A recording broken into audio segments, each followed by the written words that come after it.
성도 여러분 안녕하세요. 말씀 묵상 리바이블입니다. 하나님의 말씀을 붙들며 오늘 하루도 승리하시는 성도님들 되시기를 주님의 이름으로 축복합니다. 오늘 하나님께서 우리에게 주시는 말씀은 여호수아 24장 1절에서 2절까지의 말씀입니다. 함께 읽겠습니다. 여호수아가 이스라엘 모든 지파를 세겜에 모으고 이스라엘 장로들과 그들의 수령들과 재판장들과 관리들을 부르매 그들이 하나님 앞에 나와 선지라. 여호수아가 모든 백성에게 이르되 이스라엘의 하나님 여호와께서 이같이 말씀하시기를 옛적에 너희의 조상들 곧 아브라함의 아버지 나홀의 아버지 데라가 강 저쪽에 거주하여 다른 신들을 섬겼으나. 아멘. 오늘 우리가 함께 읽은 말씀은 여호수아의 고별 설교입니다. 23장에서는 실로에서 행한 고별 설교였다면 오늘 말씀은 세겜으로 장소를 옮겨서 하나님의 말씀을 이제 유언으로 전하고 있는 부분입니다. 오늘 말씀을 2절까지만 읽었지만 1절에서 13절까지의 말씀을 살펴보시면 두 번째 고별 설교의 서론과 과거 회상을 주로 다루고 있습니다. 여기서 지금까지의 이스라엘의 역사를 말씀하고 있는데요. 중요한 점은 그저 일어난 사건들을 시간 순서에 따라서 나열하고 있는 역사 기록이 아니라 하나님의 행하신 일들에 관한 역사라는 것을 매우 강조하고 있다라는 것을 살펴볼 수 있습니다. 왜 이것이 하나님이 행하신 일들에 관한 역사인가 하면요. 하나님은 여호수아를 통해서 내가 라는 주어를 무려 12번이나 직접 사용하시면서 이스라엘 백성들을 직접 이끌어 오셨음을 선언하고 계시기 때문입니다. 그것을 통해서 이스라엘이 지금 이 자리까지 오게 된 것이 하나님의 위대한 역사와 은혜로 인한 것임을 분명하게 깨닫도록 하시는 것입니다. 그 은혜를 드러내는 가장 주된 표현이 바로 2절 말씀인데요. 하나님이 우상 숭배자로 살고 있던 그들을 먼저 찾아오셨다라는 것이죠. 이스라엘이 하나님을 먼저 찾아간 것이 아니었습니다. 그렇다면 왜 하나님께서 우상 숭배자로 살아가던 이스라엘에게 은혜를 베풀어 주신 것일까요? 이 부분에서 많은 분이 오해하시는 경향이 있는 것 같은데요. 하나님께서 이스라엘이 필요해서 그들을 찾아오셨고 그래서 그들에게 은혜를 베푸셨다라고 생각합니다. 쉽게 말하면 하나님이 이스라엘을 스카우트하셨다는 것이죠. 한때 유행했던 오디션 프로를 보면 소속사 대표들이 가능성이 있는 참가자들을 캐스팅하는데요.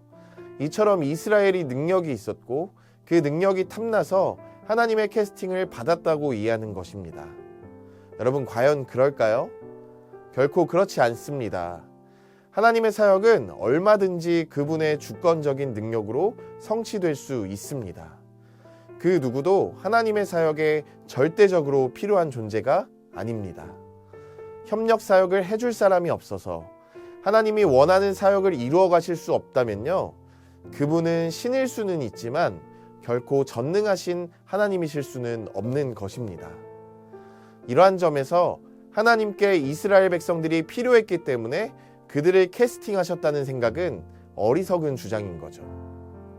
오직 하나님은 우리에게 그분의 영광에 참여하는 복과 은혜를 베풀어 주시기 위해서 우상 숭배자였던 이스라엘을 찾아오셨다는 것입니다. 다시 말씀드립니다. 우리가 하나님께 필요한 것이 아니라 우리에게 하나님이 필요하기 때문에 하나님이 우리를 만나 주신 것이고 그렇게 우리의 인생에 개입해 주셨다는 말씀입니다. 우리는 이것을 가리켜 은혜라고 말합니다. 이렇게 그분의 일방적인 사랑으로 인하여 은혜를 받은 자들이 바로 우리라는 것입니다. 하나님께서 우리에게 왜 은혜를 허락하시겠습니까? 우리는 어떻게 사는 것이 잘 사는 것인지 알지 못하기 때문이에요. 그저 잘 나가는 삶을 잘 사는 것이라고 오해하곤 하는데요. 결코 그렇지 않습니다. 그래서 세상에서 잘 나가는 사람들 가운데 비극적인 인생의 길을 걷는 사람들이 얼마나 많은지 모릅니다. 정말 잘 사는 삶은 의미 있는 삶이고 가치 있는 삶입니다. 그런데 어떻게 해야 그런 삶을 살아낼 수 있는지를 우리의 눈이 닫혀 있어서 잘 알지 못하는 거죠. 그 닫힌 눈이 열려야 후회 없는 삶, 의미 있는 삶, 가치 있는 삶을 향해서 걸어갈 수 있게 될 텐데요. 하나님은 바로 그 닫힌 눈을 열어서 그분이 우리의 삶 속에서 행하신 역사를 보게 하시고 그로 인해서 우리에게 정말 의미 있고 가치 있는 삶이 무엇인지를 알려주시고 깨닫게 하시고자 우리에게 은혜를 베풀어 주시는 분이십니다. 은혜로 우리를 찾아오시고 그렇게 우리가 하나님의 위대한 역사에 참여하게 하셔서 그 어떤 삶보다도 가치 있는 삶, 의미 있는 삶을 살도록 우리를 이끌어 가시는 분이십니다. 하나님이 그 목적을 우리에게 인도하시기 위해 우리를 찾아오셨고 우리에게 은혜를 베풀어 주신 것입니다. 사랑하는 엘사랑교회 성도님들, 우리는 그 은혜를 기억하며 오늘도 그 누구보다 가치 있는 삶, 의미 있는 삶을 살아내실 수 있는 성도님들이 다 되시기를 주님의 이름으로 축복합니다. 우리가 누리고 있는 모든 것들이 하나님으로부터 오지 않은 것이 하나도 없습니다. 하나님의 역사하심과 그분의 은혜로 인해 우리가 지금의 우리가 된 것입니다.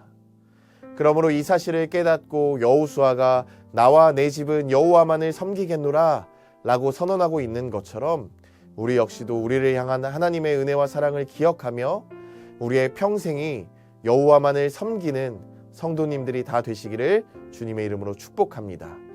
그렇게 진정으로 잘 사는 삶, 후회 없는 삶, 의미 있는 삶, 가치 있는 삶으로 하나님께 영광 올려드리는 엘사랑교회 성도님들이 다 되시기를 주님의 이름으로 축복합니다. 기도하겠습니다. 하나님 아버지, 우리에게 베푸신 크신 은혜에 감사드립니다. 우리의 눈을 열어 주시어 당신의 위대한 역사를 보게 하시고 우리의 삶이 당신의 영광을 드러내는 도구가 되게 하여 주시옵소서. 우리가 세상의 기준이 아닌 당신의 기준으로 살아가며 진정으로 의미 있고 가치 있는 삶을 살아갈 수 있도록 인도하여 주옵소서. 우리의 모든 걸음을 당신의 뜻대로 인도하시고 우리를 통해 당신의 사랑과 은혜가 세상에 전해질 수 있도록 우리를 사용하여 주옵소서. 예수님의 이름으로 기도드립니다. 아멘.